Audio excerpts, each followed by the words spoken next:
Hi hello welcome back to the channel. So ಇವತ್ತು ನಾನು hair cut ಮಾಡಿಸೋಣ ಅಂತ ಅಂದ್ಕೊಂಡು ಹೊರಟಿದ್ದೀನಿ. ಬಟ್ ಇದು ಯಾವ ಹೇರ್ ಕಟ್ ಅಂತ ನಿಮ್ಗೆ ಆಲ್ಮೋಸ್ಟ್ ಗೊತ್ತಾಗಿದೆ. I am just giving an explanation with voice over. ಏನಂದರೆ like I was really very confused ಯಾವ್ದು ಮಾಡಿಸ್ಬೇಕು ಅಂತ ಅಂದ್ಕೊಂಡು, ಯಾಕಂದರೆ ಸ್ವಲ್ಪ ಹೇರ್ ಫಾಲ್ ಆಗ್ತಿತ್ತು. ಸೊ ಹಾಗಾಗಿ ಥಾಟ್ ಆಫ್ ಗೆಟಿಂಗ್ ಚಾಪ್ಡ್. ಆಮೇಲೆ ನನಗೆ ಐಡಿಯಾ ಇದ್ದಿಲ್ಲ ಯಾವ ಥರ ಅಂತ ತುಂಬ ರಿಸರ್ಚ್ ಮಾಡಿ ಲೇಯರ್ ಕಟ ಡೀಪ್ ಯು ಯಾವಾಗಲೂ ಮಾಡಿಸ್ತಾ ಇದ್ದೆ ನಾನು.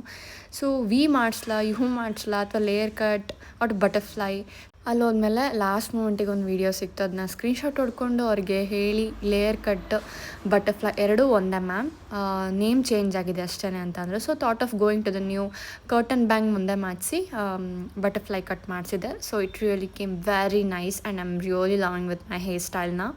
ಸೊ ಇದು ನೆಕ್ಸ್ಟ್ ಪ್ರಾಬಬ್ಲಿ ಒನ್ ಇಯರ್ವರೆಗೂ ನಾನು ಚೇಂಜ್ ಮಾಡಲ್ಲ ಅನ್ಕೋತೀನಿ ನನ್ನ ಹೇರ್ ಸ್ಟೈಲ್ನ. ನೋಡೋಣ ಬನ್ನಿ ಅಪ್ಕಮಿಂಗ್ ಡೇಸಲ್ಲಿ ಹೇಗೆ ಗ್ರೋತ್ ಆಗಿ ಒಂದು ಕರೆಕ್ಟ್ ಶೇಪಿಗೆ ಬರುತ್ತೆ ಅಂತ ಅಂದ್ಕೊಂಡು. ಐ ಆಮ್ ಕರೆಂಟ್ಲಿ ನಾವು really very happy and feeling like wow is just going very well to my hairs. So ಅದನ್ನ ಹಾಗೆ ಮೇಂಟೈನ್ ಮಾಡ್ಕೊಂಡು ಹೋಗಬೇಕು ಅಷ್ಟೇ. ಹೇರ್ ಕೇರ್ ರೂಟೀನ್ಸ್ ಎಲ್ಲ ಹಳೆ ಬ್ಲಾಗ್ಸಲ್ಲೇ ಬಿಟ್ಟಿದ್ದೀನಿ. You guys can go and check it out in my description box. And ಹೇಗೆ ಅನಿಸ್ತಿದೆ ಕಾಮೆಂಟ್ ಮೂಲಕ ತಿಳಿಸಿ. ಸ್ವಲ್ಪ ತಿನ್ನಸ್ ಆಗಿದೆ ಬಿಕಾಸ್ ಆಫ್ ಊರಿಗೆ ಅಡ್ಡಾಡೋದು ಕಂಟಿನ್ಯೂಸ್ ಆಗಿಬಿಟ್ಟಿತ್ತು ಈ ಲಾಸ್ಟ್ ಮಂತ್. ಸೊ ಹಾಗಾಗಿ meet you next video guys. Until then take care, bye bye, lots of love.